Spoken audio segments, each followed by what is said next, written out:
The biggest lesson I learned about making money wasn't from making it was actually from losing it. Because most people think that building wealth comes from earning more money, but it's actually not. And I learned that firsthand when my family lost over $10 million during the GFC. You see, growing up, my family was in property, and for me, property was everywhere. Development projects, rental income, luxury houses, property was abundant. We also had nice cars and a luxury style living. And from the outside, everything looked like we had made it and we were well off. But then the GFC happened and everything collapsed. And over the next few years, I watched our family's wealth slowly disappear to nothing. And by 2012, my family had to declare bankruptcy. But here's the part which changed my life. Watching my family lose everything taught me more about wealth than when my family actually made it all. Because a few years later, I found myself with a normal job, credit card debt, a car loan, and no roadmap of how to actually rebuild my financial future. But over the next 8 years, I was able to rebuild my finances to a point where I now had a multi-million-dollar property portfolio. And while property was the vehicle I used to get that wealth, it wasn't the real reason it happened. The real reason why I was able to build such wealth was a few lessons about discipline, money, and wealth that most people will never learn. So in this video, I'm going to walk you through exactly how I rebuilt my wealth, the steps I took, the mistakes I made, and what was holding me back. Because if you're working a regular 9-to-5 job and wondering how the hell you're going to get into the property market or even get ahead financially, I'm here to answer that for you. The answer is yes, but not in the way that you'd normally think it would. Now, when most people hear that my family was worth over $10 million and we went bankrupt, they instantly assume the same thing. Somebody made some terrible decisions, reckless investments, money was being spent recklessly, but that's not what actually happened. Because wealth rarely disappears because of one bad decision. It usually happens over time and as a compounding effect of multiple small decisions which lead to that disaster. A project runs over budget, interest rate rises, or you just can't sell in time. And another problem shows up and another, and cash flow gets tighter. And then what looks strong from the outside becomes incredibly fragile and can collapse in an instant. Now, at the time that all this was happening, I was in my early 20s, still at university, and had no real concept of what it actually took to get to that level. And if I'm being honest, I was spending more of my time going out and socializing and not worrying about finances or how I was actually going to achieve wealth rather than just actually enjoying the wealth we had at the time. I was out enjoying life, and whenever I had money, I was just spending it. Because you see, what most people see with wealth is they see the properties, the cars, the houses, basically the outcome. But what people don't see, and what I learned from my family, is looking wealthy and being financially strong are two completely different things. Because when markets change, interest rate rises, cash flow dries up, appearing wealthy won't actually save you. What actually does is financial discipline, cash flow, being able to act fast, and that realization changed the way I looked at money completely. And for the first time, I stopped looking at how to look financially successful and started thinking about how to be financially resilient. Because I knew if I wanted to be wealthy, it wasn't just about making money. I actually needed to learn how to manage it, which might sound obvious, but at the time, I wasn't doing that at all. And in actual fact, while I was watching my family lose millions, I was creating my own financial problems for myself. I was racking up credit card debt, car loans, and just spending money as if it was no tomorrow. And that's when I discovered the first principle about money and growing your wealth. Before you can grow your money, you need to learn how to control it and manage it. And looking back, that was actually the first lesson I learned in creating my wealth and rebuilding my fortune. Now, learning and understanding that financial principle didn't magically change my financial situation. I had around $9,000 in credit card debt, $15,000 in car loans, and I was still spending money like I was on the Forbes rich list. And by the time that we actually filed for bankruptcy, I was now working as a hygienist and had a good job earning about $80,000 a year. But as a result, I was now spending up to that $80,000 every year as a result of that inflated income. And this created a problem for me because I knew I wanted to use property to actually build my wealth. But getting into that property and having those goals, the banks didn't care about. They wanted to see results and actual financial responsibility. What they care about is your numbers. And to be honest, my numbers weren't good at all. I had debt, no savings, and wasn't managing money like someone who was ready to buy an asset. So I made the decision I was going to get serious about my future and my direction I was going. And the first thing I focused on was the awareness of where my money was going and how I was actually spending it. Because you can't actually improve what you don't measure, and measuring where your finances are going is one of the easiest ways to actually track and make changes to the way you're spending money and budgeting and saving. because you can't actually fix what you can't see. If you ask the average person how much they spent last week on food, they probably wouldn't be able to tell you. If you ask them how much they spent on coffees and going out and this and that and the other, they would probably have no clue at all. They can give you just a rough idea of what they actually spent. And at the time when I was making this decision, I actually had no idea myself either. It wasn't until I actually tracked every cent of my spending that I could actually see where my money was actually going. And if that's probably one of the best things you can actually do for yourself, is actually track where all your money is going. So for the next 30 days, if you want to get ahead, start tracking where all your expenses are going. I personally built a spreadsheet or a budget spreadsheet that I could actually use to actually track and see where my money was going. So I could actually create an average of what I was spending per week on certain items, and then I could actually adjust afterwards. So the first step isn't actually budgeting, but it's actually creating and tracking what you're actually spending. And once I actually knew my numbers, that's when I could actually start budgeting to get myself closer to getting the savings and deposit for buying a property. And a budget built on being aware of where your money is actually going will serve you much better, because now you actually have real data of what you're spending your money on, how you're spending it, and where you can make adjustments. So when I started, I was actually being quite aggressive with how I was saving. I looked for simple switches in the grocery store of where I could actually save money. I was looking for value in what I was buying. I was making sure I was still hitting my nutrition requirements, but I was aggressively looking for ways to actually reduce my spending so I could actually have more money for saving and more capacity to grow. I was also reducing how much coffee I was actually consuming outside of either work or at home. So that would also improve how much money I was saving. I was also pushing out my haircuts 2, 3, or even 4 weeks at a time, because that also accumulated small savings. Now you might think $4 saved here, $10 saved here, $5 saved here isn't much. It isn't in the one purchase, but stacking that and compounding that over the year, you can actually save yourself thousands of dollars. And those thousands of dollars make up a decent deposit over the long term. I also looked at other ways of reducing my subscriptions or other bills, such as phone bill. I'd either reduce to a smaller plan or get rid of subscriptions completely, which didn't really serve me in the long-term scheme of things. I wasn't subscribing to YouTube Premium for actually avoiding ads. I just listened to the ads. It was 30 seconds, who cares? But the savings it gave me would actually stack up along with all the other savings and give me hundreds, if not thousands of dollars per year extra in my pocket. The other thing I had to focus on was actually reducing my debt. Now, there are different ways of actually approaching debt reduction and how you can actually use debt, but credit card debt and car debt is terrible debt. So I looked at how to actually get rid of that as quickly as possible. Now, one of the best ways is actually paying off your smallest debt first, because it creates a psychological benefit that you've actually paid something off, and you can actually see progress instead of being overwhelmed by how much debt you actually have. So one strategy you can actually do is some of the savings or some of the excess capital you've now saved from groceries and things, you can actually use to pay down those debts more rapidly. If you've got multiple debts, you pay the smallest one off first, then go to the next one, then the next one, and gradually it snowballs until it's all completely paid off. Another thing I did was I also paid myself first. So as soon as my income came to my pocket, I'd put a portion of that straight into another savings account, which I wouldn't touch. And that one gave me a buffer in case something goes wrong, because something always goes wrong, but it also helped me get closer to my goal of actually saving for a deposit. Now, the third thing you need to do as well when actually saving for a deposit or trying to get ahead is you need to expand your income and or your earnings, because you can only save so much towards a goal or reduce your expenses so much until you can't actually reduce it anymore. But there is no limit to actually how much you can actually earn.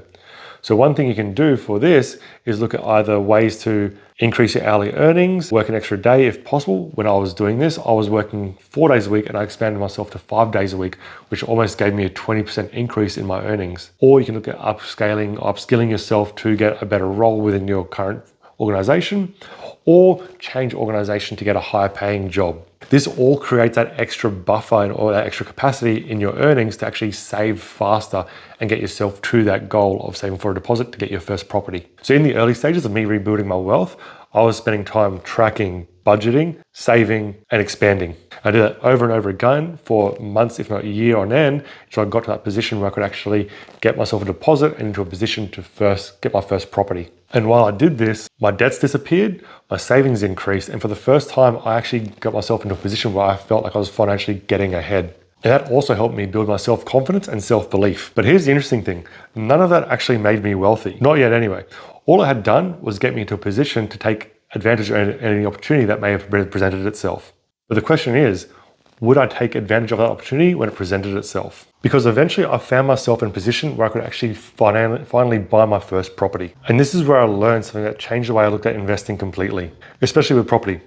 Not all properties are created equal. Now, at the time, I couldn't afford my dream home. I couldn't afford the best suburb, and I definitely couldn't afford a luxury property. Not that I actually wanted to at the time. I was looking at getting into the property and actually building wealth. So instead of looking for the luxurious house, which I wanted for myself, I looked at property with these three things. The first was value. I wanted to buy a property which had value. So I was looking at property with in a good suburb, close to schools, good amenities, close to the city, but also cheaper than the neighboring suburbs that are around. Because if two suburbs offer a similar lifestyle, but one significantly cheaper, eventually people will start noticing the cheaper suburb. And that's when those property prices rise in value. Then came the second thing I looked for. I looked for property where I could actually add value. Not wait for it to increase in value, but actually create it. I was looking for a property that needed work, something to actually create and actually add value to it over a short period of time.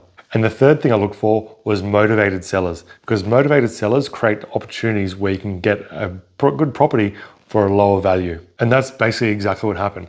I bought a mortgagee repossessed property at auction in a decent suburb close to the city with good schools that wasn't pretty at all. Now, most people, if it was on the market, would probably just walk past if it was buying it for their own home.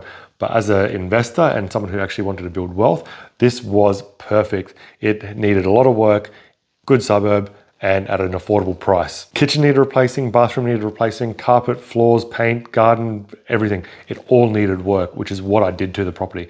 I changed the kitchen, changed the bathroom, painted, carpets, flooring, extended the patio, carport, and even extended the entryway. And the entire investment in this property was $30,000 extra. Because creating personal wealth isn't about buying something and waiting for it to go up. It's actually, if you want to accelerate it, you need to look for opportunities where you can actually expand on that wealth.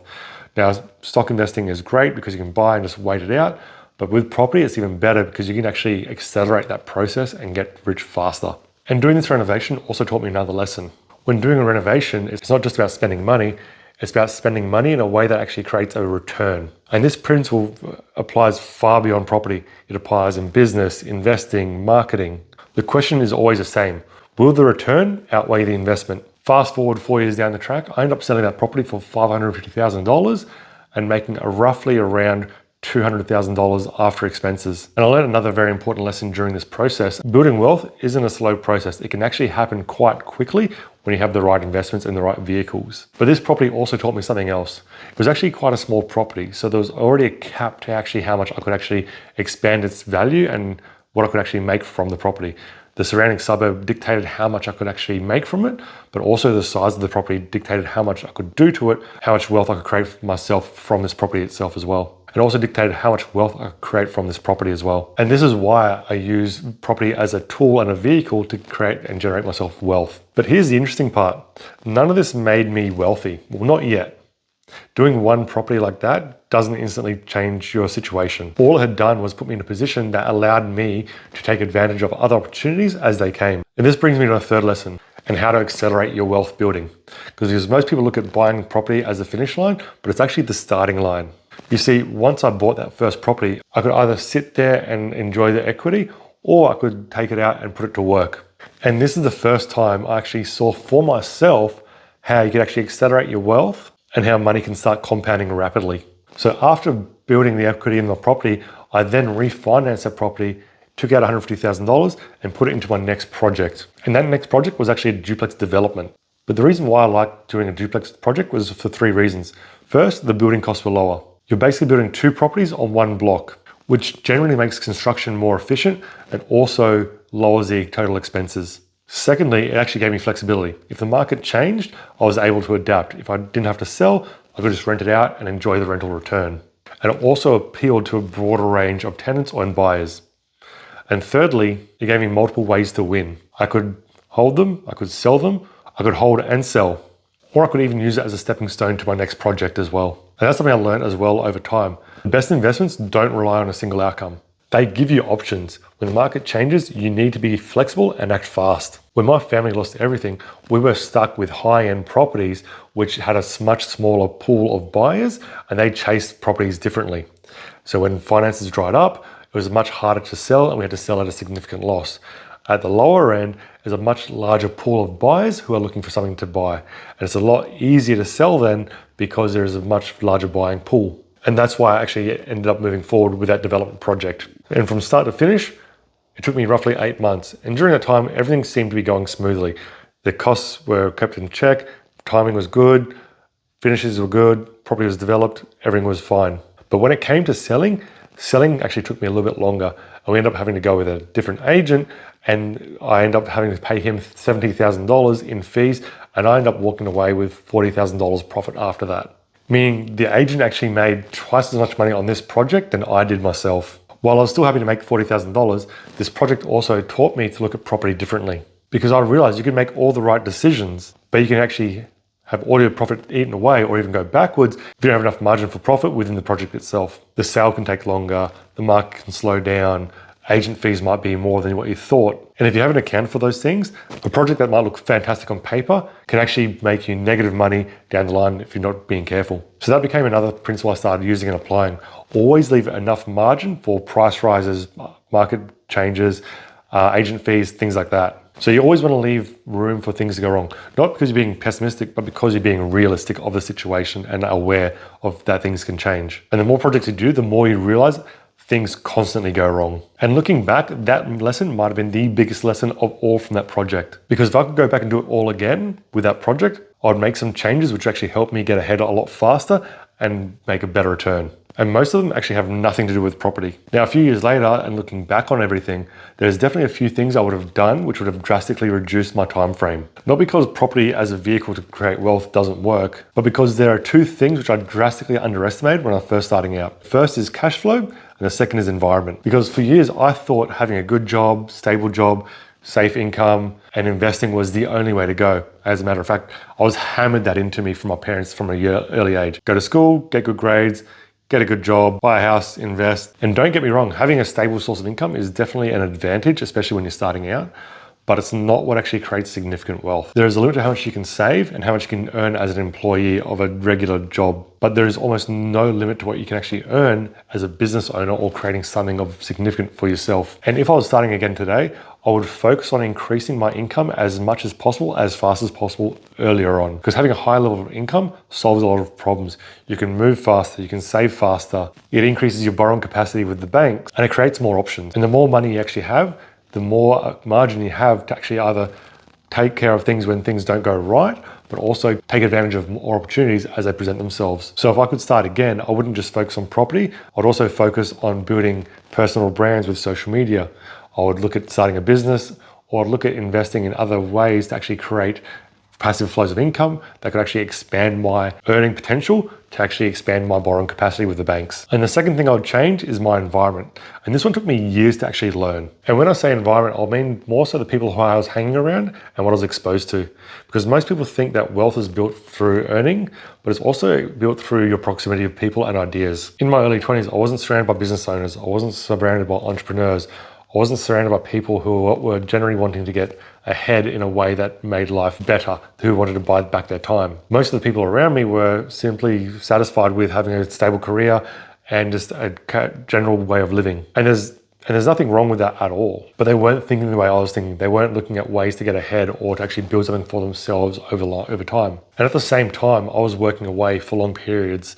And when I came back on weekends, all I wanted to do was socialize and enjoy myself. And as a result, I was spending more money than I actually was making, and I was going backwards slowly, which was causing me to rack up the debt. So if I could actually go back and actually change how my patterns and behaviors were, I'd be in a much better position today where I actually have made a lot more money, more investments, and put myself ahead a lot faster. And one thing I noticed as well with today's generations is they are exposed to different ways of thinking earlier on with the use of social media. They're able to learn from business owners, people creating wealth, people living a different lifestyle. You're no longer confined to who exactly you're socializing with. You're exposed to the entire internet of people who are actually getting ahead and actually taking chances and building something and creating something for themselves, which creates significant wealth and opportunities. So looking back, I think if I actually surrounded myself with these entrepreneurs, I would have actually built my wealth a lot faster because I would have been exposed to a different way of thinking and a different way of approaching things without actually expending all money and time going out and socializing and just wasting my money. So looking back, Building a multi-million dollar property portfolio wasn't the result of one lucky break. It came down to a handful of lessons applied constantly and compounded over time. I didn't just stop at those 2 properties, I bought multiple over the years. But to get myself to that position, I had to learn some very hard lessons early on. First, I had to learn how to control my money. Then I learned how to position myself to take advantage of opportunity. I also looked at how to add and create value for myself. Then I learned how to actually accelerate wealth by leveraging assets I already had and creating more opportunity. And finally, I learned that if I wanted to get somewhere faster, I had to expand my means of income and create vast amounts of cash flow to be able to move faster. Now, everyone's journey will look different, but this is what I learned and what I used to actually get myself from basically nothing or backwards to a point where I actually had multiple $1 million and I use property as that vehicle. Now, yours might be property, it might be business, it might be a career or starting something else. But the principles stay the same. Control your money, create opportunity, take action, and surround yourself with people who actually want the best for you. And remember, if you got value from this video, make sure you subscribe. I'll be dropping more videos on building wealth, businesses, content, and creating personal brands, and actually building a life on your own terms. So until then, I'll see you next time.